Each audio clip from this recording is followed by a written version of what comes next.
All right, Khesraw, welcome on, brother. How we doing?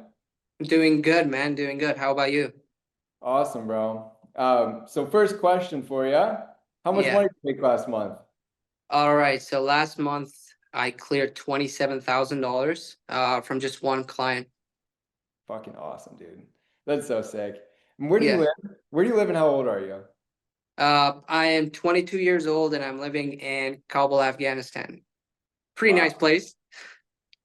You were just telling me before we hit record here Yeah. that you have Wi-Fi. There was an outage for the last 48 hours, so you didn't have Wi-Fi. Yeah, man. Yeah, that was rough. Yeah, that was rough. But we're Uh, back. back. Yes, sir. Well, awesome, bro. So we can jump in, I guess. How'd you first get into the info agency world? When did you first get started with this? And what steps have you taken to now get to making 27K a month from one client? Yeah, so I started off with just getting familiar with the space and learning about online business around 2022. So it was just watching YouTube videos and stuff. I just graduated high school. My parents were in a lot of debt, so I was just kind of searching for ways to make money online and stuff. And I came across Iman Godzi's agency SMMA videos. Like that was around the time when crypto and also like SMMA were just like uh, you know, getting a lot of hype, getting all the attention. And I just watched a ton of YouTube videos. I was like, okay, this agency stuff seems pretty simple. So I started locally. Basically, I went to a bunch of local businesses here in person. I talked to them. I created like a little offer. I didn't really know what I was doing. The only thing I knew was I knew a little bit of English, like my English was pretty good. I knew some graphic design, so I just started pitching local businesses. I'm going to do social media, infographics, some ads and stuff to local businesses. And it was pretty simple because nobody was really doing it. I was able to get like five, six clients in like a month. Started working with these people. First month was free, but then I got a bunch of more clients, started charging a little bit. And I got to a point where I had like, I think 18, 19 clients locally. But the amount I was getting paid was so low because of the currency, and also people are not willing to pay as much where I live. So imagine this, I was working with like 18, 19 clients, and I was only making like $500 a month. That was all I was Wow. making. So that was a ton of work. And at the same time, I was going to college as well. So I started to switch from working with local businesses to finding clients overseas, and I joined a low ticket community to kind of learn a little bit more about the outreach and stuff. And that's when I started to get a couple clients overseas and kind of expand the business and everything. Bro, you had 19 clients that Yeah. were making 500 bucks a month collectively. Yeah, man. So Wow. there's a big difference in like USD in my currency. Yeah. Uh, it's like decent money, very average for like, the average household income here is like $300 a month. So it was still all right, but it was a ton of work. I would say that Bro, 19 so clients are managing you them. living like a king making 27 grand a month USD? It's all right. I can't complain. I just moved into a new apartment this month, just like 2 weeks ago. But Uh-huh. yeah, it's a lot of money. It's a lot of money here. Yeah. Wow, bro. That's awesome. Yeah. Um, so we went through a very similar journey. I guess uh, Yeah. I had the advantage of like having making more from about the same amount of clients, but that was because I was in a different market. But that is something that a lot of people go through where it's like they get Yeah. all these clients and they're just not making the money they want. And then you figure out like, okay, if I'm going to scale this, I need to work with people Yeah. Yeah. that aren't local. And that's when you kind Yeah. of go into the info space and working with online businesses. Yeah. Yeah. Exactly. So that was like the route I took. My first client was like, he was a real estate agent, and I kind of pitched him on a website and delivered that. And that first client payment that hit, it just changed like everything for me because I didn't believe I would be able to make the amount of money I'm making. But when I made like $500 just from one client and I got that payment, I was like, holy shit, this actually works. And I can do this over and over again. That was the time when I just fired all the clients I was working with locally. And then I dropped out of college and I was like, shit, I'm going all in on this. Uh-huh. Okay. Yeah. From that point, so I imagine at that stage you're kind of just pitching anybody online. Yeah, When was it that yeah, you yeah. were like specifically, okay, info products are the move. Let me get info clients. Did you Yeah, it stumble was into not it? necessarily like info products. I was doing copywriting. So that was the main thing I was pitching to coaches, like literally any type of business that I could just send a DM on Instagram, or if I found their email, I would just pitch them and just send a bunch of outreach messages. So that was what I was doing. I was not really niched in on like info products, coaching, all that stuff. And I had like this real estate client, and then I got a fitness coach as a client after that. I started doing editing on top of it because then I had a little bit of the skill and I saw somebody need that, and I just started pitching video editing. And then I was doing copywriting, and I was doing web design, and I was doing email. So it got to a point where I was just doing whatever I could to just make money online. I didn't have like a specific business model that I was following. I was just doing everything, trying to hustle, make money however I can. And I didn't really have any sort of structure or specific offer that I was pitching to businesses. That was kind of how I was making money. And I was making like 4 or 5K a month just doing that. Yeah, just kind of freelancing. And Yeah, yeah, yeah, exactly. that's totally fine to start. I guess when was the transition to like you joined Artisan Lab a little over 6 months ago? Was that when you Yep. decided to niche into info or? Yeah, yeah, exactly. So I was working with this fitness coach. Uh, we already got, I was already like getting him decent results when we started working together. I had like small rev share, and I was handling his social media and all that stuff. I joined Artisan Lab and basically learned everything I needed about sales teams and scaling offers and all that different stuff. And I was like, okay, this client actually has some potential. Let me just go all in with this. So I built out a completely new setter team, sales team, and all that stuff. And we were able to scale like immediately with the rev share I had. And I also like uh increased the prices I was charging him. So it was just now one offer. I was charging him a retainer and also rev share. I was like, I'm gonna handle all the sales and everything like that. You just focus on content and coaching your clients. He agreed. And from there, it was just when I got into Artisan Lab that I was really able to scale and kind of understand the whole ins and outs of getting deals, client acquisitions, and all that stuff. So that's where Artisan Lab was really, really effective. And also like the perspective I got when I joined Artisan Lab, because I saw all these guys making a bunch of money. That was pretty cool. And it really made me confident that I can do it and make all this money from just one client. So yeah, that was awesome. Well, thank you for that, bro. And I'm glad it's working out for you. Uh, Yeah. how much were you making from that one client? I guess it would have been March when you joined. Yeah. How do you remember Yeah. how much he was paying you then and how much he Yeah, was? March. So March, I think I made like 6K, 6K total. So that's from video editing, that's from handling web designs and a bunch of random stuff that I was doing for him. And then after March was when we really started to scale up. So we did, I think in March, we did around $80,000 with his offer. That's where we were around with the offer. And then this month we closed at like $245,000. So the business has grown a ton, and it's like a fitness coaching offer. I don't see a lot of fitness coaching offer just getting to that point with their info and coaching. So we got to that, and also we launched a new offer with this guy where we are selling people a bunch of concierge products, so like blood work, supplements, all that stuff on top of that. So we have a really dialed in upsell process on the back end, which is a lot of more revenue just selling to the same clients that buy coaching.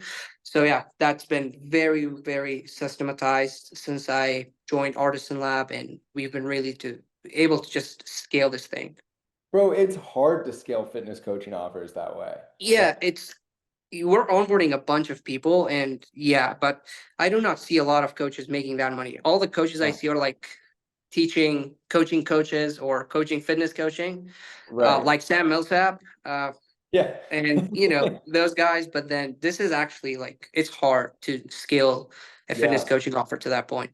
And you've done an amazing job. I want to talk more about that, but before we get into that, Yeah, uh, how'd you close them? I know you said it was from outreach, but like, what did that yeah, look?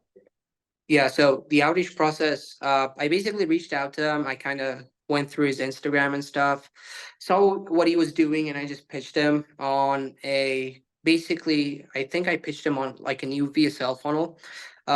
That is what I pitched him, and he basically agreed. And also, it was a good timing thing as well because he needed somebody to actually come in. So he was actively looking. I was just able to get in the right place, right time, and actually close him, give him a good offer. And that is when we actually started working together. And even after that, I was able to close like 2, 3 more clients in the same space. But again, it's kind of hard to find the right fit client, especially for fitness coaching, that Yeah. has the consistency with content, is able to get results for his client, and doesn't just, fuck around and when he makes a little bit of money and just ghosts you. So yeah. Yeah. Awesome. Um, okay, so I guess what went into, if for somebody watching this who might have a decent client right now, they're making some money, Yeah. what went into you turning this from a $5,000 or $6,000 a month rev share to Yeah. now $27,000 a month? Yeah, I think the main thing that helped me a lot was having the confidence knowing that I can pull it off. Because when I joined, this guy was charging very low prices for his coaching offer. And then I joined Artisan Lab. I see all these guys with their offers charging all these high ticket prices. I was like, man, we're just here charging like very, very low ticket. We got to raise our prices. We got to raise the amount of clients that we were closing and all that stuff. And just joining Artisan Lab kind of uh, put things into perspective for me on what I need to do and actually what's possible. So if somebody's watching this, they're making decent amount of money. I think the main thing that helped me was just getting full responsibility of everything in the business that I can. So sales, marketing, content, everything, and just making sure everything is dialed in on one goal and helping the client actually scale. So I was kind of half-assed in it. I did not believe this guy can scale, but seeing what others were making with their offers and using those strategies and actually getting into that mindset of like, okay, I can pull this off. This is easy. That is what really helped me scale. So I think it's also like a mindset thing. Like for sure, the trainings that we have in Artisan Lab pretty dialed in with the sales and marketing. It just covers everything that I needed. Uh, but having the mindset and the right belief system going into it is super crucial, I think. Awesome, totally agree. On the client side, what would you say has allowed him to scale to about a quarter million a month? Like, what are the kind of ideal client traits that he has that the majority of fitness coaches probably don't? Yeah. So I think what this guy does have is he did not just got into space a couple of years ago. So this guy's been, he's been in the fitness industry since like 2015 or something. So he's been in this space for long enough to where he has the credibility. That is one thing. And also, this guy is so locked in on the business, and he's the kind of client that you want. Like, this is literally the dream client. If you tell them, you do this thing, post this type of content, post this many videos a day, do this on your stories, make sure you're doing this on a sales call, make sure your sales team is doing this and this, make sure you're speaking to your clients, the onboarding and the whole process, retention and everything. He listens and actually listens to your feedback other than, being super defensive when you give him feedback or just kind of thinking that he knows everything. I think that's the biggest thing. He's able to get feedback and he's able to relentlessly like execute on everything that you're telling him. And that's what helps us a lot because I am dialed in on the marketing side and client acquisition. He's dialed in on making sure the client get results. And the ones that are coming in actually stay for longer than what they initially signed up for. So that is super important. And I think Jeremy Haynes talks about this mindset of clients that he's willing to work with. I think those characteristics, one, it's their own determination to actually want to scale. Two, having a legitimate offer and being able to provide results for clients. Those two things are just super important. Totally. I Yeah. guess what levers specifically are you kind of pulling, like what are the main focuses that you have on a day-to-day basis? Like, I guess what does your day-to-day look like as the marketer and operator behind this offering? Yeah, so daily, one of the things I'm doing is basically managing the setters. So that's the first thing, making sure that they're doing the amount of inbounds that we need, the amount of outbound messages, making sure they're doing the right things in the DM. So I just hop in the DMs, take a look at their what they're doing with their conversations, all that stuff. If there's any feedback needed, I provide that for them. Same thing with the sales team, basically analyzing all the call recordings and stuff. As far as content goes, I handle majority of the content, so the ideation process, the research, making sure that we are posting the right stuff, because that's like super important. Because if the content is random, if you're posting just random stuff, it's not going to work. And we've tested that. So if we are very methodical and strategic with what we are posting, so like top of funnel, middle of funnel, bottom of funnel content, that is super, super important. And because the client is so focused on delivering results for the clients and we're onboarding so many people, I basically streamline all the content process using AI and just basically doing my research. And also we're doing ads. So my client has a decent following, so it's like 300K on Instagram, and that's the only channel that we have.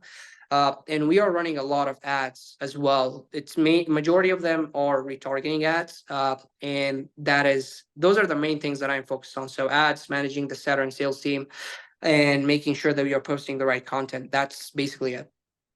Awesome. What along your journey to a little over 25K a month now, would you say it was easier or harder than you anticipated?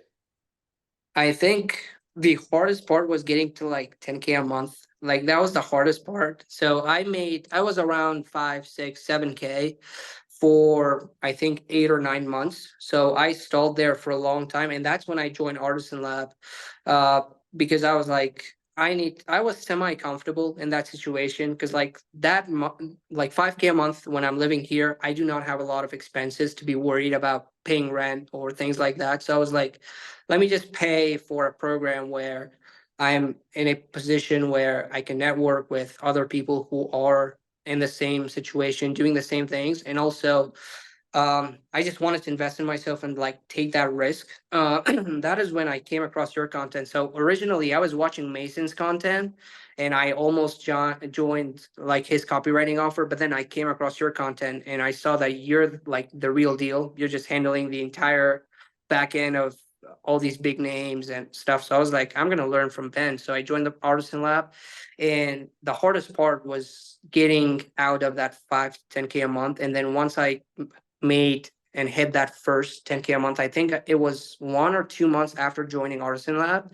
that I was able to break out of that 5 to 10K a month mark. I hit 10K a month, and then next month was like 13K. After that, I hit 16, 20. And ever since, it's just been an upward spiral. So we've just been growing. And this is just from one client that I made like 27K. I got another client on retainer. And that's been like the hardest part was getting out of that 5 to 10K a month mark. And after that, it's been pretty simple. Yeah, that part really does suck, huh? Like Yeah, it really does. Yeah.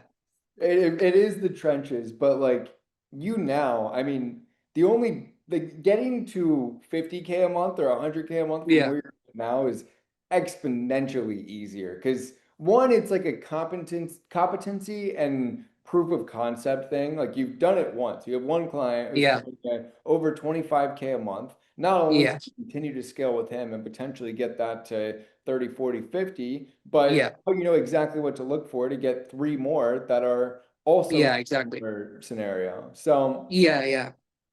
I guess what's one thing would you say that has surprised you, if anything, along your journey so far? Um, I think so. So funny story. I used to think. So I was in this other low ticket community where they had a bunch of copywriters. They have a ton of members. So they were getting hooked on these very small details about copy, about psychology.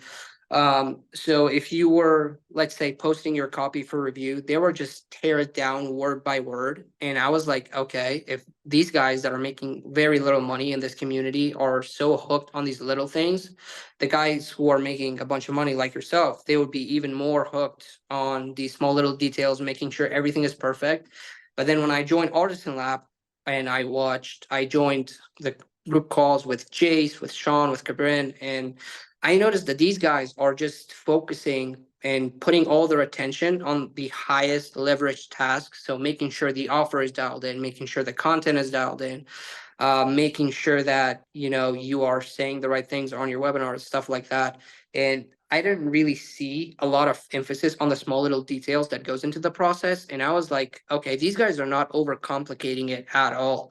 They just focus on the highest leverage tasks and they're just putting all their attention on that. I think that was really, really important for me to like realize and get out of, let's say, the trenches. Cause I was also doing the same. Like I was managing all the DMs myself. I was like, yeah, I'm doing decently. I don't think if I hire anyone, I would be able to train them. They would not be perfect. And then when I joined Artisan Lab, I was like, okay, I need to hire people as soon as possible. That was when I started hiring setters and the sales team and all of that stuff. So I think that was something that kind of shocked me because I was hooked on all this, little stuff, making sure everything is 100% perfect. But when in reality, you just have to put all the focus on the highest leverage tasks, and it's everything else is going to follow through. It is funny how that works, right? Like, Yeah, obviously the details matter, but they don't matter if the macro isn't in alignment and like you're yeah, the right system, the right mechanism, and just everything like on a broader scale is yeah, dialed. The details obviously they're simpler. yeah. So I guess, would you say that there's any one thing that you've done that like either makes you special or like is kind of your one thing that you could point to that's been part of the reason or a big reason for your success? I wouldn't say there's anything special. I would just say it's been 100% just taking accountability. uh, and taking responsibility for all the things I can control rather than controlling or blaming external factors on why I can't make certain things work. So that accountability has been super, super important for me in my journey of getting to where I am. Like, I'm not saying this to be like, oh, I'm making 25K a month, this is so much money, but just taking accountability for my situation has been super important and a huge part of my success and how I've been able to make it this far. So yeah, that I would just say that's the biggest thing for me. Does Just it feel taking as good as you accountability. anticipated getting here? Sorry, what? I said, does it feel as good as you anticipated? No, not really. I realized like, Yeah. bro, I cannot pay comfortably for like my family to travel. Like it's still not that much money. I used to think like 10K a month is gonna be the freedom money, but then I Hmm. realized like especially where I live, we're sanctioned to death. So it's hard as fuck to get a visa. Like if I want to go to Dubai or something, I gotta pay $10,000 just for a visa. And then all that stuff on top of that. So I'm still not making that much money. Like I feel broke, completely Yeah. broke. There's a lot more to do, a lot more to accomplish. So yeah, it doesn't feel as good as I thought it would. It really doesn't. That's how it always goes, but that's Yeah, definitely the right mindset to have. Like that's why you'll be at 100K a month in no time, bro. for sure. Yeah, I'm aiming for that. Yeah. Last one for you. This is my selfish question. What would you say to somebody who is contemplating joining Artisan Lab?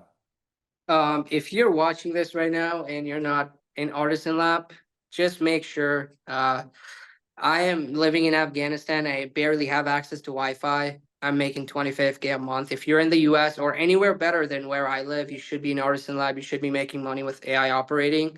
So yeah, that's my 2 cents for anyone who is on the fence. The community that we have, the group calls, and just access to yourself and all the other coaches, it's phenomenal. And what I love about Artisan Lab is that the people teaching you are actively doing what they are teaching you about. So For example, Cabrin is just he just spilled a bunch of sauce on outreach, exactly what he tested like a week ago, and then he started teaching us. So everything that we learn is it's super updated, and we are getting exactly what's working right now with other operators in this space who are doing exactly what they're teaching. So that is super, super valuable. Khesraw, you're the fucking man, bro. Thank you so much. You're welcome. Ladies and gentlemen, like, subscribe, comment. I'll put Khesraw's IG in the description if you want to connect with him and join Artisan Lab.